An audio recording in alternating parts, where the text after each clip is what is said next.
नाज़रीन, मैं इस वक्त मौजूद हूँ गुजरांवाला के इलाका लद्देवाला वड़ैच में, और ये एक टाउन है इस्लाम पार्क। इस्लाम सिटी के नाम से ये इलाका जाना जाता है। नाज़रीन, यहाँ पर आज से 9 माह कबल पुलिस के एक असिस्टेंट सब इंस्पेक्टर का मर्डर हो गया। बड़ी हैरत की बात है कि 9 माह गुजरने के बावजूद आज तक ना तो उस पुलिस सब इंस्पेक्टर के जो लवाकिन हैं, जो उनके वर्सा हैं, उनको इंसाफ मिला, और ना ही उनके जो कातिल हैं वो अब तक गिरफ़्तार हो चुके। ये ऐसा क्यों हुआ, इसके लिए हम बात करेंगे जो मर्डर होने वाले पुलिस के ASI हैं उनके वर्सा से। इस वक्त हमारे साथ उनके ससुर मौजूद हैं, सरदार साहब। आइए हम आपकी उनसे बात करवाते हैं। अस्सलाम वालेकुम सरदार साहब। वालेकुम सलाम। कैसे हैं आप? ठीक है। ये 9 माह कबल जो वाक़या हुआ जिसमें आपके दामाद जो पुलिस के ASI थे वो मर्डर हो गए, ये क्या माजरा, कैसे मर्डर हुआ, क्या वाक़या था? तो मेरे बेटे मेरी शादी सी ते नाल हमसाए ने 9 महीने हो गए गल हो गए। शादी मौजूद सुनो भी मेहंदी रात सी, बच्चे तो मैं ये मूवी थाने भेजन तो पुलिस टुर गई है। पुलिस टुर गई है, हर का मौके हो गया। थाना पुलिस आई है, आग टुर गई है। ठीक सर उस बाद सर ने की है, बच्चे ने पूछा की गल आपरेशन तू मैं हुई है। तो मैं पूछा बेटा की गल है, हमसाया सी इन साढ़े जिया होया ये हो गया। मैं समझा समझू प्यार न आ गए, उन्होंने समझाना प्यार पूर सी आ गए घर। और रात 4:15 बजे आए ने, प्रोफाइल की मेरे घर दे ना सामने घर तो माता मेरे का। प्रोफाइल में बात सुन के तो मामला बाहर निकला, दिमाग मेरा सही। बाहर निकले जो ASI थे पुलिस के? जी जी सब इंस्पेक्टर सी। अच्छा, सब इंस्पेक्टर। फिर बाहर निकले मुकरम सी, जाहद, इतना भरा सी फरहान। ये मुकर्रम जाहद फरहान कौन है? ये भरा ने सर इतनी। ये कौन है? ये मुलजम पार्टी के? अच्छा, मुलजम में से मुकर्रम, जाहद और फरहान। हाँ जी फरहान। एक अली सिकंदर बंदेशा लड़का है। सही। ये 4 आए ने, इन फायरिंग छड़ी आके 4:15 बजे ना। तो फिर बात सुन मेरे दिमाग में बाहर निकले हूँ मारी है, एक गोली मारी तो वो दिल दबाई गई है, मौके शहीद हो गया। अच्छा, क्या वजह है? कहते हैं कि इस दौर में पंजाब में ख़ास तौर पर अगर इंसाफ मिलता है तो पुलिस वाले अपने पेटी भाई को ज़रूर इंसाफ देते हैं। तो क्या वजह है कि ये उनका पेटी भाई होने के बावजूद 9 माह गुजर गए हैं, अभी तक ना कोई मुलजम गिरफ्तार हुआ, ना आपको इंसाफ मिला, ना कोई दाद रसी? क्या वजह है उसकी, क्या समझ? सर मैं CPO साहब ने यासीन साहब उन्होंने एक बार नहीं 20 बारी गया होवांगा। उन्हें ये आख जो गए उन्हें ये आख्या ये बराम गुजर सी SHO उन्होंने बुला के उन्हें आखे 2-4 बारी बंदे फड़ो या करो। हर तो कुछ नहीं। RP हो गए हैं, RP साहब को भी उन्होंने भी यही आख्या ये कर वो कोई महीना सार हो गया, इस गल फिर हो गया। RP साहब को एक महीना हो गया और गए तो उत्थे सानू सर मिलन को नहीं देता, सानू कोई मिलन नहीं देता। होर गल दूर की गल सानू साहब मिलन को नहीं देते है। अच्छा। 6-7 घंटे बाहर छड़ते हैं बाहर। कौन रोकता है आपको मिलने से? रीडर सर, रीडर जो रीडर साहिबान है वो आपको अंदर नहीं मिलन सर जाने थे। RP साहब के कोल मिलन मैं गया वहाँ 6 बारी गया सर, 2 बारी अज धक्के ना मिले अं जाके, धक्के ना जाके मिले 2 बारी मिले सो मिलन देंदे ही नहीं आओ। सही। तो बाकी उन्होंने क्या करते हैं वो करते हैं, कुछ नहीं हाल तक। जो मुकामी यहाँ की पुलिस स्टेशन है, पुलिस क्या कहती है इस हवाले से? सर पुलिस सर यही है, अभी जा रहे हैं, भेंट कर रहे हैं, यह कर रहे हैं, वो कर रहे हैं, कुछ नहीं सर। और जो इनके जो आला ऑफिशल्स हैं, मतलब DSP साहिबान, जो SP हैं, जो CPO हैं, RPO हैं, जब आप इनसे मिलते हैं तो इनका क्या कहना है? सर वो यही कहते हैं बस आ रहे हैं तो जा रहे हैं, बुलाते हैं बुला के तो कहते हैं पर कि सर कोई गल नहीं है, कोई गल सुनता साडी, कोई बस सुनता ही कोई नहीं साडी। असीं हैरान है, गल तो फिर परेशान कि साडी गल नहीं सुनते। अब क्या समझते हैं, आपकी बात क्यों नहीं सुनी जा रही? ऐसी बीच में कौन सी रुकावट है जिसकी वजह से अभी तक मुलजमान को उन्होंने गिरफ्तार नहीं किया? सर सानू की पता हो, उस कश्मीर पुलिस का मुलाजिम सी, शायद ये भी हो सकता है। यानी कि कमज़ोर पुलिस का मुलाजिम? साहब यही लाजमी गल फिर यही होना है ना। लेकिन फिर भी पुलिस में तो था वो सर, ये चाहे कश्मीर पुलिस में था, लेकिन पुलिस में तो थे ना। बस वो वेख लो सर, हूँ की कर सकते हैं। असं गए भी उन्होंने को मिन्नतला भी किया, रोए पिटे भी हैं सर, रोए पिटे भी हैं। इस दौरान कोई बच्चे भी थे? हाँ जी, है एक बेटा जी माशाल्लाह, है बेटा जी एक बेटी है, अच्छा। एक बेटी है ਉਹਦੀ, एक बेटा जो है। नाज़रीन, इस वक्त हम एग्जैक्टली उस जगह पर मौजूद हैं जहाँ पर ये वाक़या हुआ।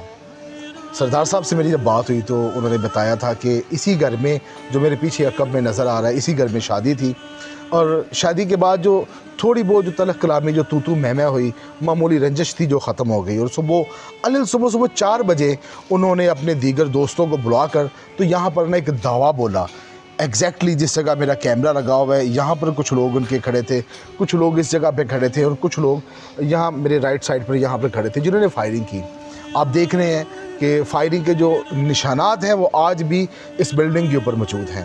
ये मेरे बिल्कुल सामने वो घर है जहाँ पर सरदार साहब की जो बेटी का जो घर है, जहाँ पर उनके दामाद अपनी वाइफ के साथ रहाइश पजीर थे। वो वहाँ से बाहर निकले और सडन जब उन्होंने पूछा कि क्या हुआ है, तो यहाँ पर जो मौजूद साहब थे, जो मुल्ज़िम पार्टी थी, उन्होंने इनको फायर किया और वो मौका पर इनकी डेथ हो गई। इसी वजह से अभी हम बात करेंगे जो मकतूल की बेवा हैं, उनसे भी हम बात करेंगे कि उनका क्या कहना है, उनके क्या जज्बात हैं, अपने खामन के जाने के बाद उनकी लाइफ कैसी है।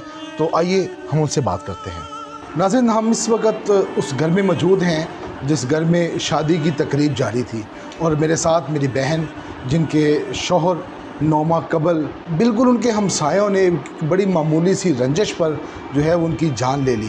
तो मेरे साथ मेरी बहन मौजूद हैं जो सब इंस्पेक्टर थे। उनकी जो बेवा, मुझे तकलीफ़ हो रही है ये लफ्ज़ बोलते, लेकिन हमारे मुआशरे का ये अलमिया है। आइए मैं आपकी उनसे बात करवाता हूँ। तो वो इस वक्त मेरे साथ मौजूद हैं। तो अस्सलाम वालेकुम बहन। वालेकुम सलाम। मैं बिस्तर लेने के लिए पापा के घर आई थी अपने घर से। सही। जब मैं आई हूँ तो मैंने देखा कि कुछ लोग वहाँ पर टेंट के पास खड़े थे जहाँ पर शादी का टेंट लगा हुआ था। सही। मैंने जब उस साइड पर मैंने दुपट्टा रखा हुआ था, शाल रखी हुई थी रेड कलर की। जब मैंने शाल को थोड़ा सा साइड पे करके देखा, मैंने कहा मुझे लगा शायद ये मेरे कज़न है। जब मैंने देखा तो उनके हाथ में एक के हाथ में राइफ़ल थी, जो बड़े जाहद था उसके हाथ में राइफ़ल थी, और जो दूसरा था मुकर्रब उसके हाथ में पिस्टल थी, और जो उनका तीसरा भाई था वो मेरे घर की तरफ लाइटें ऑफ कर रहा था। ठीक है। और एक और ऑफ कर रहा था वो। हाँ जी, वो उन्होंने मेरे घर की लाइटें ऑफ कर दी हुई थी। जो शादी वाली लाइटें लगी हुई थी। उसके बाद सर, जब क्या कहते हैं, मैं घर से थोड़ा सा बाहर निकली, मैं उनको देख के उन्होंने बल्कि मुझे खुद पहले मुखातिब कर दिया। उन्होंने मुझे कहा कि निकालो सबको घर से बाहर। तो मैं इतनी देर में पापा को आवाज़ें देना शुरू होगी, मामा को आवाज़ें देना शुरू होगी। मैंने कहा मामा पापा बाहर आ गए, कुत्ते आ गए, जो मैं उन्हें बोल रही थी। ठीक है, मैंने ऐसे गुस्से में बोला तो उन्होंने इतनी देर में फायरिंग स्टार्ट कर दी, अंधाधुंध फायरिंग स्टार्ट कर दी उन्होंने। और मुझे मेरी जो हमारी मामा थी, मेरी इतनी देर में मामा और पापा गिराज में आ चुके हुए थे, सब रिश्तेदार सब जागे फायरिंग की आवाज़ सुन के। मैं गेट से बाहर थी, मुझे उन्होंने गेट से अंदर खींच दिया। इसी दौरान फायरिंग हमारे घर में आना शुरू होगी। आपने देखे होंगे निशान गोलियों के, मेरे घर पर भी वो लोग फायरिंग कर रहे थे। तो उसी दौरान जो है मुझे दरवाज़ा बंद होने की आवाज़ आई, अपने घर का गेट बंद होने की आवाज़ आई, क्योंकि मेरे हस्बैंड सो रहे थे। वो सो रहे थे और मैं जब यहाँ पर आई हूँ तो वो सो रहे थे, मैं उन्हें देख के आई थी। शायद वो फायरिंग की आवाज़ से बाहर आए हैं, वो कैसे आए हैं हम नहीं जानते। ठीक है। तो जब मुझे दरवाज़ा बंद होने की आवाज़ आई है, गेट बंद होने की, तो मुझे यही लगा कि मेरे हस्बैंड अंदर हैं, सब लोग वहाँ पर भी सेव हो गए हैं। मुझे ये नहीं था पता कि उनको गोली लग चुकी हुई है या उनकी डेथ हो चुकी हुई है। हमें इस चीज़ का बिल्कुल भी इल्म नहीं था। जब वो लोग चले गए तो हम घर से बाहर निकले तो मुझे किसी ने आवाज़ लगाई ऊपर से कि नीचे कौन है लेटा हुआ। मैं अपने घर की साइड पर देखा तो मेरे हस्बैंड थे वो। मैं उनको देख के तो मुझे यकीन नहीं था आ रहा कि ये वो है। मेरे जिस्म में इतनी जान नहीं थी कि मैं उनके पास जा सकती, लेकिन भाई और पता नहीं कौन कौन रिश्तेदार थे जो उन्हें उठा के ले गए यहाँ से। जब मैं वहाँ पर ही खड़ी थी उनके खून के पास, मुझे 6:45 बताया गया कि उनकी डेथ हो चुकी है।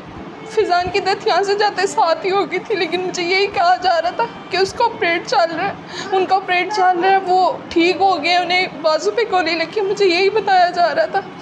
जब 6:45 मुझे बताया गया कि मेरे हस्बैंड की डेथ हो गई है तो मुझे इस बात पर यकीन नहीं था आ रहा, क्योंकि मेरे 2 छोटे बच्चे थे, हमारा कोई कसूर नहीं था, कोई रंजिश नहीं थी उनके साथ। मुझे नहीं पता कि उन्होंने ऐसे क्यों किया, मुझे किसी बात का इल्म नहीं था, लेकिन मैं परेशान थी कि ये मेरे साथ क्या हो गया बैठे बिठाए। मैं तो अपने भाई की खुशियाँ अटेंड कर रही थी और उन खुशियों में मेरी खुशियाँ ख़त्म हो गई। मुझे बिल्कुल भी अंदाज़ा नहीं था कि वो मेरे साथ इस तरह का जुल्म कर देंगे।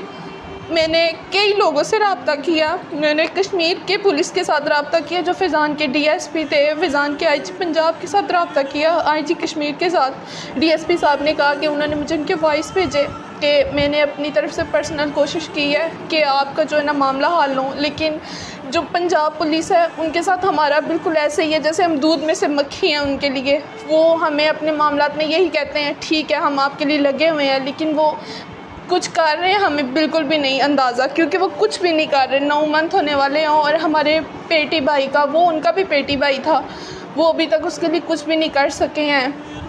मैं हर रोज़ कोशिश करती रहती हूँ। मैंने अब अपने IG पंजाब को कॉल की थी एक दिन, उन्होंने मेरी कॉल नहीं अटेंड की। मैं कई दिन लगातार कॉलें करती रही हूँ, उनके किसी PM ने उठाई, किसने उठाई, कॉल उठाई, मुझे उठा के पूछा आपने किससे बात करनी है। मैंने सारा कुछ बताया और मुझे कहा कि ये नंबर है, इस पे कॉल करें। मुझे उन्होंने नंबर नोट करवाया। जब मैंने नंबर नोट करके कॉल की तो वो नंबर ही है ही नहीं था, वो नंबर ही मौजूद नहीं था। उन्होंने कहा कि ये नंबर ही नहीं है। फिर मैंने जब दोबारा उसी नंबर पर कॉलें करना शुरू की तो मेरा नंबर ब्लॉक कर दिया गया था, मुझे वहाँ से कोई रिस्पॉन्स नहीं आया।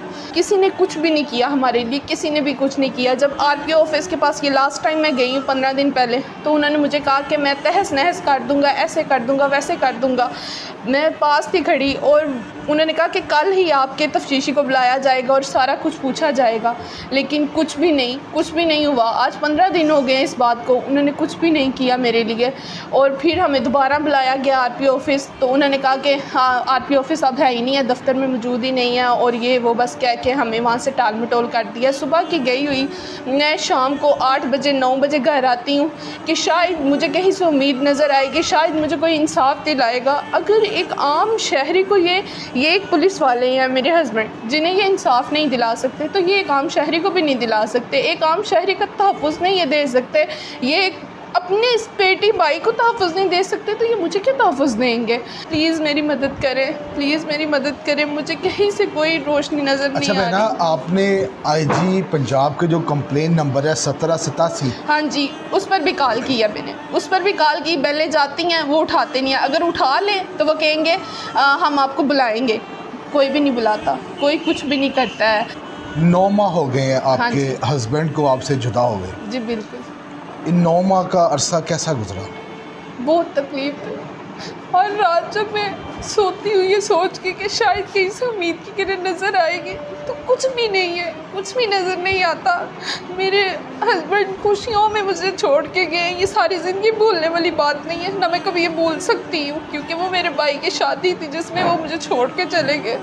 हमारी कोई गलती नहीं थी, कोई उनके साथ कोई दुश्मनी नहीं थी, कोई 6 माह की कोई लड़ाई झगड़ा ऐसा होता है ना कि कुछ था, कि हमारी ऐसी कोई भी बात नहीं थी उनके साथ।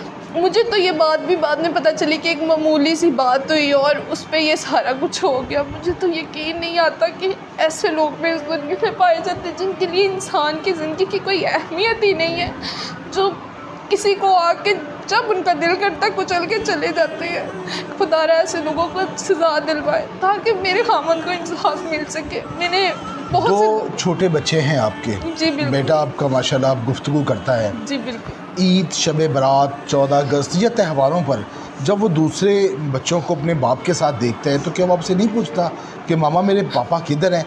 तब आप क्या कहती हैं उन्हें, और उस वक़्त आपके दिल पर क्या गुजरती है? उसे अभी भी लगता है कि उसके पापा ज़िंदा हो जाएंगे, उसे अभी भी लगता है। वो मुझे यही कहता है मामा कि पापा कब्र से आ जाएंगे ज़िंदा होके, जब पापा को इंसाफ मिलेगा तो वो वापस आ जाएंगे। मैं उसके सवालों के जवाब जैसे देती हूँ वो मैं जानती हूँ, मेरा खुदा जानता है। मैं अपने बेटों को महसूस नहीं करवाती कि मैं कितनी तकलीफ़ में हूँ, लेकिन मैं वाकई तकलीफ़ में हूँ। उनका बाप जिसका प्यार भी वो नहीं अभी पा सके और वो उन्हें छोड़ के चला गया। मैं कहती हूँ क्यों हमारे साथ ऐसा क्यों किया उन लोगों ने। बहुत तकलीफ़ में आती हूँ। जब ये लास्ट टाइम 14 अगस्त गुजरी है, उसने कहा मेरे पापा को कार में लाए मम्मा, मैं पापा को मेरे कपड़ों की तस्वीरें भेजें। मैं उसे क्या बताती कि तुम्हारे पापा नहीं आएंगे। उसे अभी भी लगता है कि वो कब्र से शायद ज़िंदा होके आ जाएंगे। वो बच्चा, उसका एक कॉन्सेप्ट है कि मेरे पापा को ज़िंदा हो जाएंगे जब उन्हें इंसाफ मिलेगा। मैं उसके कॉन्सेप्ट को कैसे ख़राब करूँ। मैं उसे कहती हूँ हाँ ठीक है आ जाएंगे आपके पापा, आ जाएंगे। जब मेरे खामन की मुझसे जुदाई हुई थी तो मुझे लगता था कि मैं बस ख़त्म हो जाऊँगी अब। वो बहुत मुश्किल वक्त था। बहुत शुक्रिया मेरी बहना। नाजरीन, आपने इस गमज़दा बेटी की बातें सुनी। एक मामूली सी बात पर, छोटी सी रंजिश पर, छोटी सी तलख कलामी पर किसी की जान ले लेना, और फिर अलमिया ये कि पुलिस की जानब से उसको इंसाफ न दिया जाना लम्हा फ़िक्रिया है। हमारे साथ इस वक्त उस गमज़दा बेटी की वालिदा मौजूद हैं जो बड़ी कम उम्री में इस बेवगी के आलम में चली गई। अस्सलाम वालेकुम। अम्मा जी, आपकी बेटी बड़ी कम उम्री में उसके साथ ये हादसा हुआ, आप क्या समझते हैं, इंसाफ मिलना और अकेले उसकी ज़िंदगी गुजारना क्या बीत रही है आप पर? हमारे साथ तो वो हुआ है ना जो किसी दुश्मन के साथ भी नहीं होता। मेरी बेटी अभी, मैंने 19 साल की मैंने उसकी शादी कर दी और 24 साल की उम्र में वो बेवा हो गई। हमने तो कभी सोचा भी नहीं था कि इसके साथ ऐसा होगा, और मोहल्ले में कभी हमारी किसी के साथ कोई लड़ाई नाराज़गी कभी इस तरह की बात हुई नहीं, क्योंकि हम ज़्यादा अपने घर से नहीं निकलते, अपने घर में ही रहते हैं। लेकिन पता नहीं वो दुश्मन कब से हमारे घर पे ताक लगा के बैठा हुआ था, हमें नहीं था इल्म। आप क्या मुतालबा करेंगे आला हुकाम से, वज़ीर आला पंजाब से, IG पंजाब से, चीफ़ जस्टिस ऑफ पाकिस्तान से, आर्मी चीफ से, और जो मुक़्तदर हलके हैं, आप उनसे क्या मुतालबा करेंगे कि किस तरह का आपको इंसाफ चाहिए? ये चीफ जस्टिस और ये जो आर्मी चीफ हैं, ये सब इन सब से हमारी इल्तिजा है कि हमारे जो दामाद के कातिल हैं उनको पकड़ा जाए, और उनकी ये मेहरबानी होगी अगर वो हमारी मदद करें, क्योंकि हमारे साथ बहुत बड़ा जुल्म हुआ है और इस जुल्म में पुलिस बराबर की शरीक है। क्योंकि जब शादी की रात इसने शिकायत लगाई कि इन्होंने गोलियां चलाई या कुछ किया, हालांकि हमारे घर में ऐसा कुछ भी नहीं हुआ। उसने झूठ बोल के गलत वीडियो बना के, क्योंकि ख़ुद उसके पास असला था, उसने अपने असले से क्या किया मैं नहीं पता, उसने झूठी रिपोर्ट बना के भेजी है। वो बंदे आए तब पैसे खाने के लिए पुलिस फ़ौरन आ गई है। लेकिन जब मेरा दामाद कत्ल हुआ है, सुबह 7 बजे वो आए हैं, 4 बजे का वाक़या है, और वो 7 बजे यहाँ पे आए हैं। तो उस वक़्त उन्हें याद नहीं आया कि यहाँ पे अब कत्ल हुआ है, इस घर से हम आगे पैसे लेके आए हैं। ये पाकिस्तान में किस तरह का इंसाफ है? कोई गरीबों के लिए कोई इंसाफ नहीं है। तो मेरी यही इल्तिजा है कि खुदा के कहर से डरें और हमारा साथ दें और हमारा एहसास करें, इन छोटे छोटे बच्चों का एहसास करें। मेरी बेटी छोटी उम्र में बेवा हो गई, उसका एहसास करें। इनको किसी का कोई एहसास नहीं है। मेरा खामन इतने महीने हो गए जलील हो रहा है, और ये सब हर बंदा पैसे उठा के तो आराम से बैठा हुआ है। CPO तक, DPO तक किसी ने हमारे लिए कुछ नहीं किया। तो मेरी ये गुजारिश है कि हम हमारे केस की तरफ तवज्जो करें। अगर हमें इंसाफ ना मिला तो मैं अपनी बेटी समेत और अपने उसके बच्चों समेत अपने आप को आग लगा लूँगी और इनको भी ख़त्म कर दूँगी और ख़ुद भी ख़त्म हो जाऊँगी। और हमारे कत्ल का जो इल्ज़ाम है इन सब लोगों पे होगा जिन्होंने उन जालिमों का साथ दिया है, जिन्होंने हमारा साथ नहीं दिया। हमारे दामाद को कत्ल हुए इतना अरसा हो गया और हमारा तमाशा देख रहे हैं। तो मेरी इल्तिजा है उन सब लोगों से जो ऑफिसर हैं बड़े, या CPO, या जो चीफ मिनिस्टर हैं, मेरी उनसे रिक्वेस्ट है कि मेरे दामाद के कत्ल का बेहतरीन फैसला किया जाए और उन कातिलों को उनके अंजाम तक पहुंचाया जाए। नहीं तो हम कोई ना कोई बड़ा हरबा आज़मा लेंगे अपने ऊपर, और हमें जीने का कोई हक नहीं अगर यहाँ पे हमें इंसाफ नहीं मिलता तो।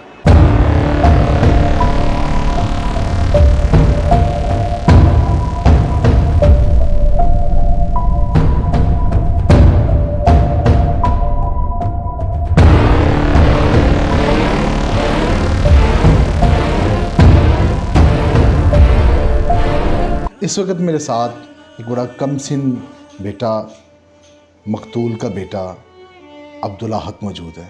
हम उनसे बात करते हैं। अस्सलाम वालेकुम बेटा। वालेकुम सलाम। कैसे हो आप? ठीक। ये आपकी हैंड पे क्या हुआ है? बेड से नीचे गिरा हूँ। स्कूल जाते हो आप? क्यों नहीं जाते स्कूल? अभी नहीं जाऊँगा। अब क्यों नहीं जाना? छुट्टी है अभी। कल सुबह स्कूल जाओगे? कल सुबह क्यों नहीं जाओगे? जाऊंगा। कौन सी क्लास में पढ़ते हो आप? नर्सरी। वाह, टीचर प्यार करती है आपसे? मारती है। क्यों मारती है आपको? मारता हूँ जब बच्चों को, तब मारती है। अच्छा, आपके पापा किधर हैं? पापा किधर हैं?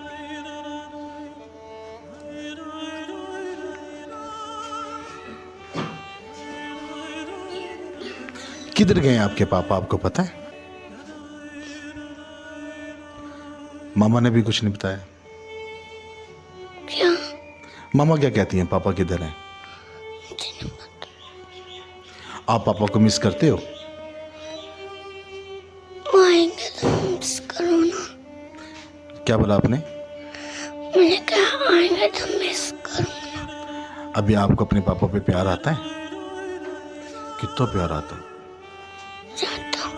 हैंडसेट बताओ, हैंडसेट बताओ, हैंडसेट बताओ कितना, इतना ज़्यादा प्यार आता है आपको इनसे। जब पापा आएंगे तो फिर क्या करोगे पापा से? कब आएंगे?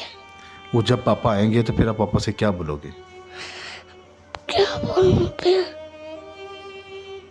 क्या बोलोगे? मुझे नहीं पता।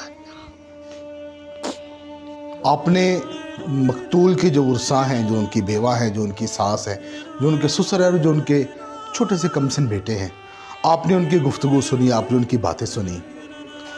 मेरा दिल किस कैफियत में है ये मैं आपको बता नहीं सकता।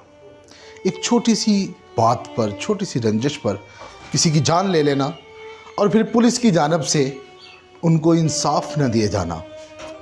मुझे उनके अल्फाज याद हैं कि जो कश्मीर की पुलिस है उनका ये कहना था कि हम पंजाब पुलिस के लिए, मेरी ज़ुबान ज़ेब नहीं देती वो अल्फाज कहने को, हम नारा लगाते हैं कश्मीर बनेगा पाकिस्तान, कश्मीरी नारा लगाते हैं कश्मीर बनेगा पाकिस्तान।